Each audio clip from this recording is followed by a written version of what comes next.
गोरक्षा के लिए हर सनातनी व्यक्ति 3 काम करे। पहला काम है कि वह अपना देवाराधन और अपने आहार में विशुद्ध भारतीय देसी गाय के दूध दही घृत का ही प्रयोग करे।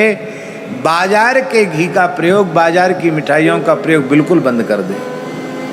ठाकुर जी भाव के भूखे हैं, घी उपलब्ध न हो तो नेक राम रस घेर के और पानी की रोटी बना के और झन्नाटेदार हरे हरे मिर्चा की धनिया डाल के चटनी बना लो, नेक राम रस डाल के 56 भोग 36 व्यंजन फैलें और पालो महाराज। भूख में सब स्वादिष्ट लगे, बहुत सुंदर लगे, पर अपना धर्म बचाने की आवश्यकता है। मठ मंदिरों में भी उन्हीं का प्रसाद हम ग्रहण करें जहाँ वेद लक्षणा गायों के दूध दही घी का प्रामाणिक रूप से प्रयोग होता है भोग की सामग्री के रूप में। आप लोग कहेंगे कि हमारे अकेले करने से क्या होगा? आपके अकेले करने से क्या नहीं होगा? आप अपने को हल्के में ले रहे हो, सामान्य में ले रहे हो। हमारे बारे में कुछ गांव में कुछ लोगों में ऐसी प्रसिद्धि हो गई कि जिसके घर में देसी गैया होती उसी के घर में बाबा जाते हैं, दूसरे घर में जाते नहीं हैं। क्या हम सबके घर में जा सकते हैं? कितने लोग श्रद्धा रख, सबके घर तो नहीं जा सकते, लेकिन केवल इतने प्रचार मात्र से हजारों घरों में देशी गाय आ गई। लोग कहते हैं हमने तो इसीलिए।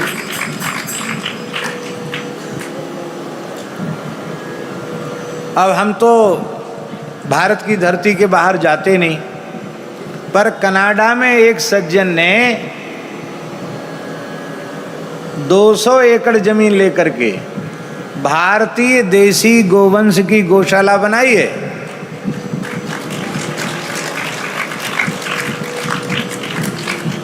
जिसमें 100 से ऊपर गाय हैं अभी देसी, सब विशुद्ध देसी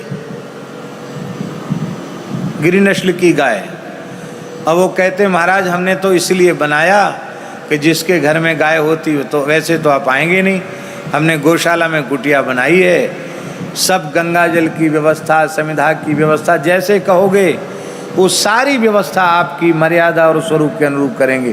पर हम इतना बड़ा काम यहाँ इसीलिए कर रहे हैं कि आप गाय के नाम पे तो यहाँ जाओगे। हम यही कहते अभी तक तो हमारा विचार नहीं है। भगवान कृपा करें, गंगा जमुना के मध्य में ही रहें, भारत की पवित्र मिट्टी का ही स्पर्श होता रहे, यही मन में भाव है। तो एक इतने से विचार से इतने लोगों में लाभ हो सकता है। हजारों घरों में गाय पल गई, हजारों घरों में लोगों के घर के ठाकुर की सेवा भारतीय देसी गाय के दूध दही घी से आरंभ हो गई।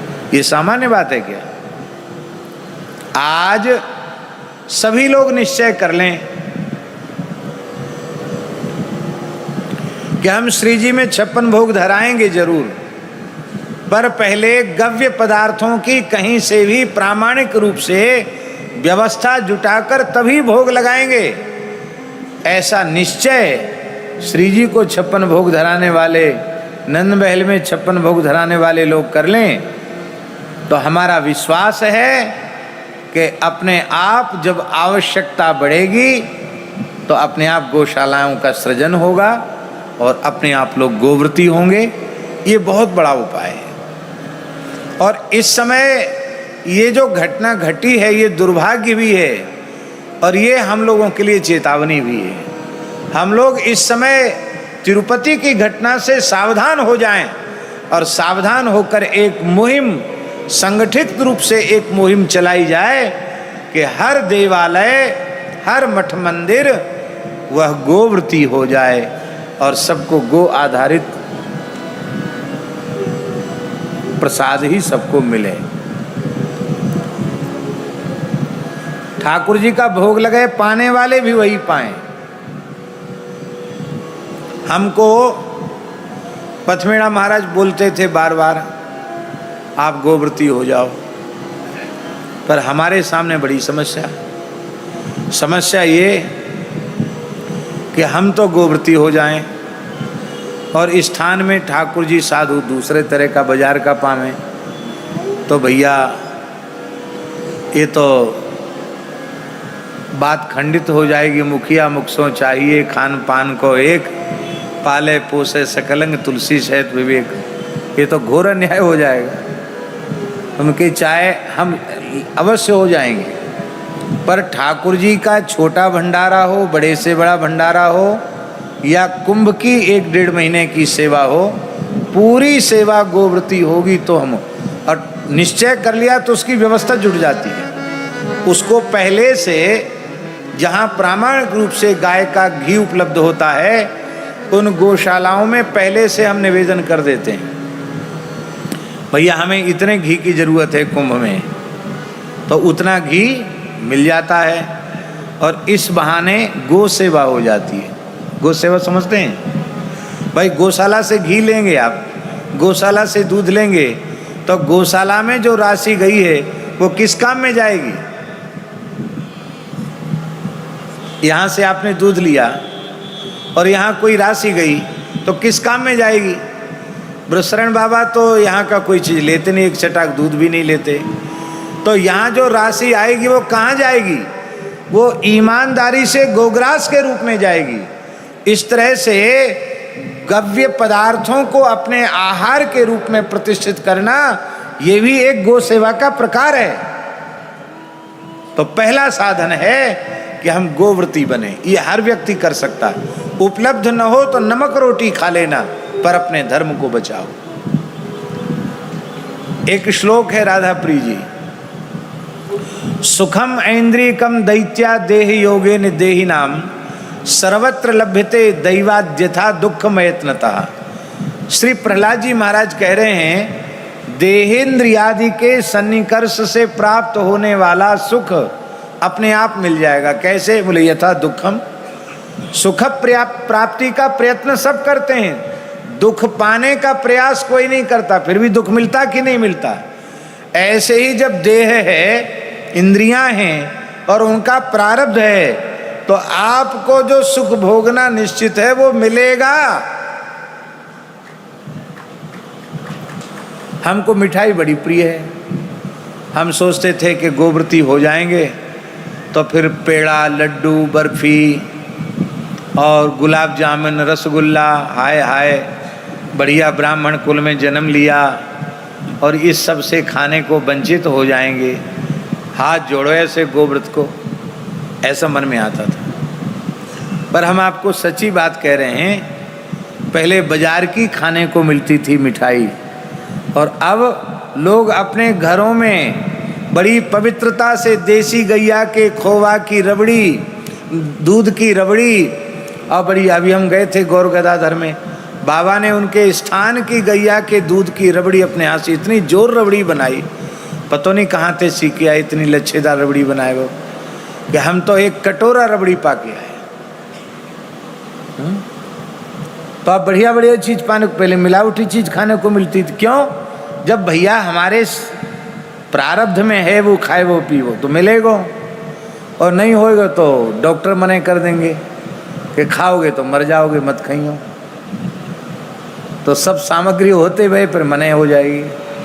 प्रारब्ध में होगा तो खाना पड़ेगा, इसलिए सबको मिलेगा, पर ये नियम सब करें। दूसरा साधन, आपको जो भी योग्यता भगवान ने दी है, उस योग्यता के अनुसार आप नित्य गो सेवा करें।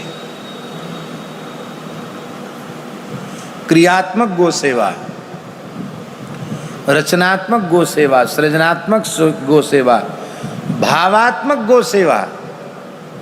हुसैन जी, भावात्मक गो सेवा ये है, आप कुछ नहीं कर सके, पर गो सेवा की भावना को प्रचार प्रसार तो कर सकते हैं। इस आधुनिक यंत्र के माध्यम से संदेश भेज सकते हैं कि नहीं, उसका प्रचार कर सकते हैं कि नहीं। कौन कौन सप होता, व्हाट्सअप होता, फेसबुक होती, भगवान जाने, हम तो जानते नहीं चलाना, ना हमारे पास मोबाइल है, ना हम चलाना जानते हैं। लेकिन जो लोग चलाते हैं मोबाइल तो वो तो जाने क्या क्या चीज़ उसमें भर्ती होती है। व्हाट्सअप होता है, क्या होता है? एक व्हाट्सअप होता है और क्या होता है? फेसबुक और इंस्टाग्राम और क्या चीज़? यूट्यूब, तमाम चीज़ें होती हैं। तो उस विज्ञान का उत्तम उपयोग करके और आप भावात्मक गो सेवा की भावना को लोगों में प्रचारित प्रसारित कर सकते हैं कि नहीं कर सकते? आपके मन में भाव हो तो प्रतिदिन किसी न किसी रूप में गो सेवा करना। और तीसरी बात, गो सेवा के लिए श्री राधा रानी के चरणों में, ठाकुर जी के चरणों में, गिरिराज जी के चरणों में, अपने आराध्य के चरणों में नित्य प्रार्थना करने की, हे प्रभु ऐसी कृपा करो कि भारतवर्ष की धरती फिर से गोमय गोमूत्र की सुगंध से सुवासित हो उठे, फिर से गो खुर रज से पवित्र हो उठे, फिर से दूध दही की नदियां बहने लग जाएं, गोवंश सुखी हो जाए, ऐसी प्रार्थना करना। इसके लिए कोई एक स्तोत्र का पाठ, भले ही राधा कृपा कटाक्ष का पाठ कर लें, इसलिए एक पाठ कि इससे गोरक्षा हो, अथवा महामंत्र की 4 माला का जप, अथवा जो मंत्र आपकी गुरु परंपरा से आपको प्राप्त है उस मंत्र का 4 माला जप गोरक्षा के लिए। हमको एक गौड़ीय महात्मा ने बताया, एक गौड़ीय संत ने हमको बताया कि भाई हम तो विश्वास करते, आप विश्वास करो ना करो, हमको उन्होंने बताया कि ठाकुर जी की आज्ञा हुई है, श्री कृष्ण की आज्ञा हुई है, ठाकुर जी की आज्ञा हुई है कि यदि सब वैष्णव 4-4 माला महामंत्र अथवा अपनी परंपरा से प्राप्त गुरु मंत्र का जप गोरक्षा के लिए करें तो भारतवर्ष की धरती पर गोवध बंद हो जाएगा। ये ठाकुर जी ने कहा है। उन संत ने हमको बताया, हमने स्वीकार कर लिया। हमने कहा ठीक है, आप 4 माला की कहते हैं, हम 5 माला गोरक्षा के लिए पक्के तौर पर रोज जपेंगे। हमारा अपना कोई ज़्यादा नियम नहीं है, पर उस नियम में भले ही कभी समय के अभाव के कारण कमी रह जाए, पर 5 माला गोरक्षा के लिए जपना, वो प्रार्थना है कि वो कभी चूके नहीं, ठाकुर जी की कृपा से वो निरंतर होता रहे। तो हम 5 करेंगे तब आपको 4 के लिए कह पाएंगे, और हम नहीं करेंगे तो आपको कैसे कह पाएंगे। तो आज भगवत कृपा से हजारों लाखों की संख्या में लोग स्तोत्र का पाठ, मंत्र का जप गोरक्षा के लिए कर रहे हैं, और उसका शुभ परिणाम भी कुछ दिखाई पड़ रहा है। तो ये 3 काम, एक तो आहार में और देवाराधन में गव्य पदार्थों के व्यवहार की प्रतिज्ञा, एक। दूसरा, नित्य गो सेवा, किसी भी प्रकार से एक प्रतिदिन गो सेवा। और तीसरा, गो रक्षा के लिए भगवान से नित्य प्रार्थना। इतना काम करे तो बहुत जल्दी वातावरण बनेगा, और ये बनने वाला है, बनेगा जरूर। क्यों? क्योंकि यदि पूरी प्रकृति को, पूरे ब्रह्मांड को, पूरे विश्व को यदि बचाना है तो उसको बचाने की सामर्थ्य केवल और केवल भारतीय वेद लक्षणा गायों में है। आगे आने वाले महाविनाश के काल में जो गो माता के चरणाश्रित होंगे वे ही बचेंगे, बाकी सब मारे जाएंगे।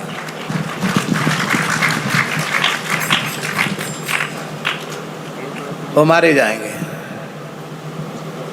एक घटना बाबा हम सुना रहे हैं आपको। अंग्रेजी जमाना था, हमारी सुनी हुई सुना रहे हैं, देखी हुई नहीं। हमारे पूज्य गुरुदेव श्री पहाड़ी बाबा महाराज के सामने की घटना है। सन 1932 में, 32 या 23 में, मैं साल में भ्रम हो सकता है, उसमें यमुना जी में बहुत भारी बाढ़ आई थी। वृंदावन में भी कहीं कहीं उसके शिलालेख लगे हुए हैं अभी भी।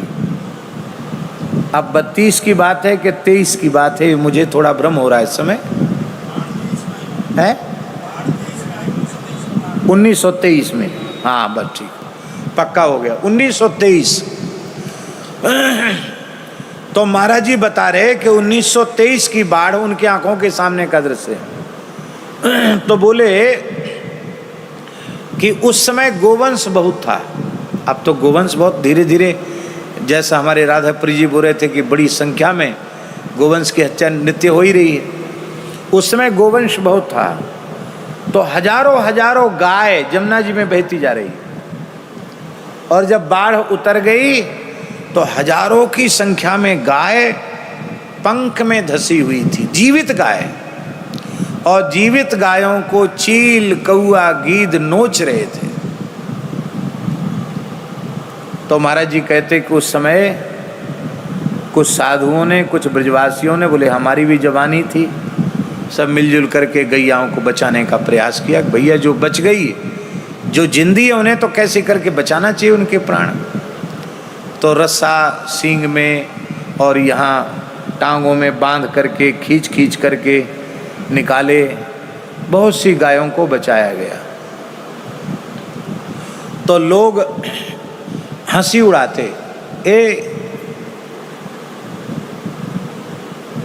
या बाबा को तो माथों फिर गए, कितनी गैया चली गई, कौन बचावेगा,